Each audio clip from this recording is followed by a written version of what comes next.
Good morning, everyone. It's Joker, and today we are back with another slime video, obviously. Today, this happened during my stream on New Year's Day, so yesterday. This happened on stream, and it was the first thing I attempted, and it only took one try. But we are here to 3-star clear the Space Conquest. Yeah, Space Conquest. Charybdis is the enemy, obviously. I had 2 stars on it. All I needed was the 3rd star where I beat it under 12 turns or something like that. And so I got in on stream. So this was live at the time, and we attempted this. Now, I didn't have very high hopes. I thought this stream was going to be a whole bunch of different attempts for this, because the first time I did it, or the first couple of times that I tried it, off cam and all that, it went awful. So I wasn't quite sure what was going to change between then and now. But apparently the power of other people watching me and putting me on the spot made it so I played very well. So here we're really waiting for a second. I know I'm distracted throughout this entire video because I'm trying to interact with chat, and I'm trying to, make sure that my levels are good and the stream is healthy. So I'm sorry if there's going to be long gaps in this video where I'm doing nothing, but it kind of just gives us more time to talk, really. So my team here is Hakuro, Windmillum, and you can't see her, but Valentine. I eventually I do adjust the screen so that you can see everything. I just make it a little smaller. The chat box is blocking it. I know, I'm sorry. I fix it in a bit. And then on the back line was Wind Veldora and I want to say Space Rimuru? I want to say. But this battle is very annoying because you're supposed to use the Wind team, but the boss nerfs green cards, and so it kind of defeats the whole purpose of the Wind team's existence, which is why a lot of people are struggling with this stage. Now, I know a lot of people want to use the stun on him on turn 2, that way he doesn't debuff your greens. That is a viable option. That's what I did the first time. But here, I'm not quite sure what changed. I just get incredibly, incredibly lucky with the card draw, and I'm able to just kind of work through. You can see that I've got the green's damage is buffed, but the meter is not. But at least I'm doing damage. And some people stun on turn 1, that way you don't nerf green. Some people stun on turn 2, that way he doesn't raise his defense. I think in this battle, I kind of just wait it out, and then I just somehow have enough energy to nuke at the very end, and we clear it. And I was kind of beside myself at the time, being like, this is going to take forever. And it ends up not being the case. So if you don't want to try and use a stun team, and you can run this team, I suggest you do it. It might take a few attempts because of, the draw, but this video shows it is entirely possible to beat this without having to use Alice, so you can have a full normal team makeup. I think right here I'm just interacting with chat and trying to make sure everything's fine, so pause in gameplay. What else? I think, yep, so tomorrow, or no, actually, well, when this video goes live, I will have already had, or I'm about to have, my interview with 5-9 Gaming. So as soon as that takes place, I'm sure I'll make a small video. Well, depending on how it goes, I'll make a small short video describing, what that's going to entail, if something even comes of it. So here's praying that my interview goes well, speaking in the future. I think if I get this, it'll bring a lot of growth to the channel in a very short amount of time. A lot of people go through 5.9, a lot of the big YouTubers are part of 5.9, so if I can get some of that traffic, because as far as I'm concerned, or as far as I'm aware, they have no one covering Slime on 5.9. I know Nolar played it for a little bit, and then he dropped off when it was so buggy and everything, and you know, that's fine. A lot of people felt the same way. But they don't have currently anyone covering Slime, and so I think that was my selling point to even get this interview, is that I make content on Slime, and I can do that for 5.9. So, because, let's be honest, my Dokkan content does not get a lot of views, because there are so many Dokkan YouTubers already, that it would be really hard for me to stay with Dokkan and try and just nudge my way into that demographic. It would take literally forever. I think if I were only making Dokkan videos at this point, I would still be at like 50 subs. And now we're at 285. On Christmas, I was at 100. So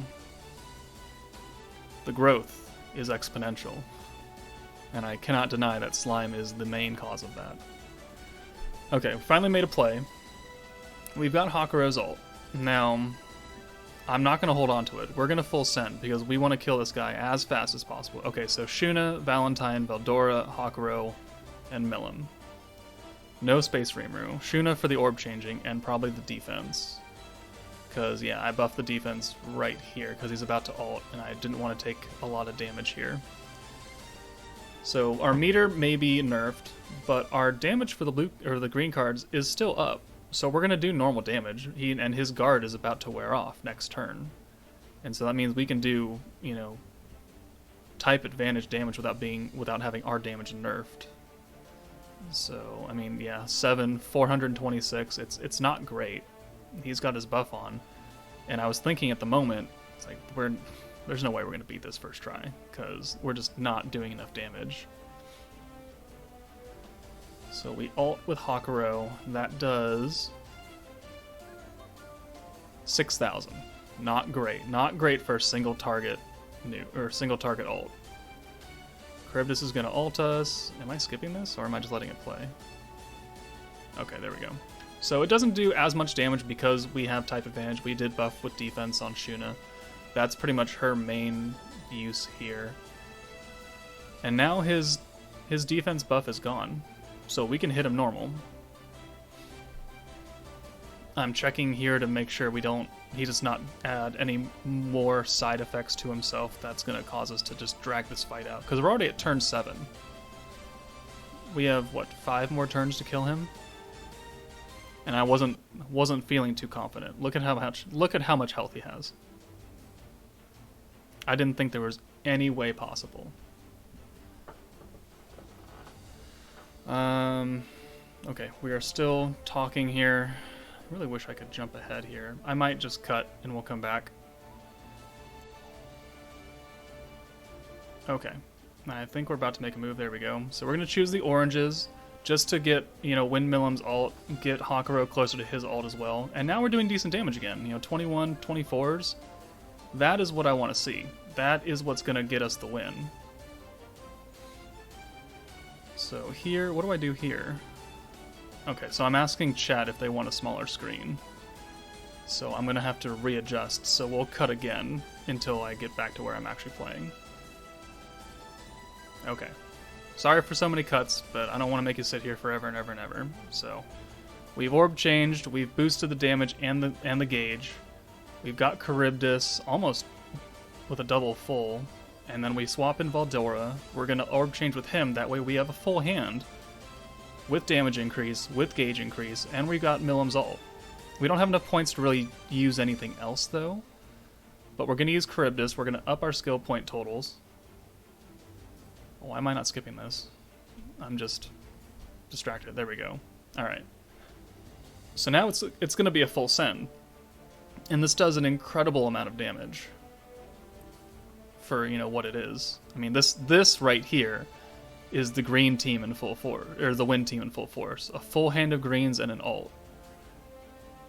And we're going to debuff him. Sure. And we're going to buff our damage 5% more. That's why. So up to 10% in a full send. We've already got almost a full double gauge of Charybdis again. We've got maximum points. And he guards our last hit, which is unfortunate, but it's fine, because Milim's going to come in here and do a decent chunk of damage. considering she's an AoE. She's maxed out, but she's an AoE. And we do 5,800.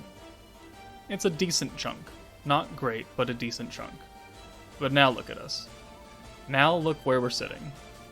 We have Hakuro's ult. We have Milim's ult again. We have Charybdis again. We are full on skill points, and we have 2 greens and 2 oranges.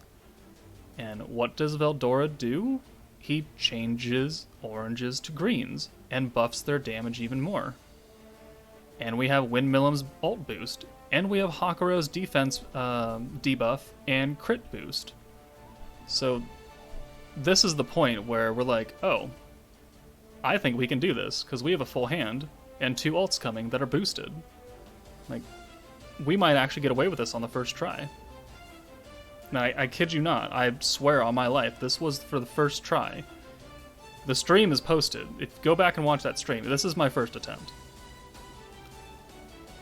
So, we've got the Milim buff, we've got Hakuro's debuff, and we've got the orb change for Veldora, which I don't know why I went back there. That is the best play to use right there. Yeah, look, even chat knows. Alt buff, defense down, and done.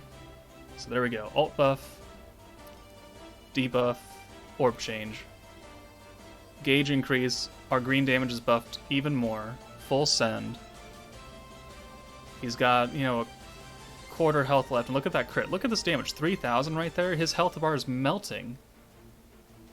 9,000 crit, and at this point, it's like, do we even need 2 ults? This man just casually beat this. Yeah. So, I mean, if you get very, very lucky and you have this team, you can clear this 3-star with almost no problem, as long as you can get some good RNG. 12.7.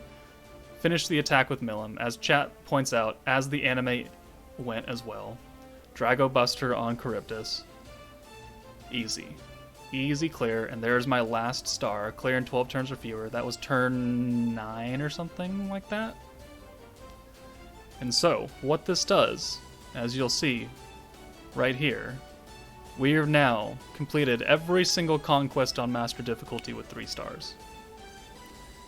So, that is the team for the Vortex of Ruin. Thanks for watching, guys. Take it easy, and I'll see you later.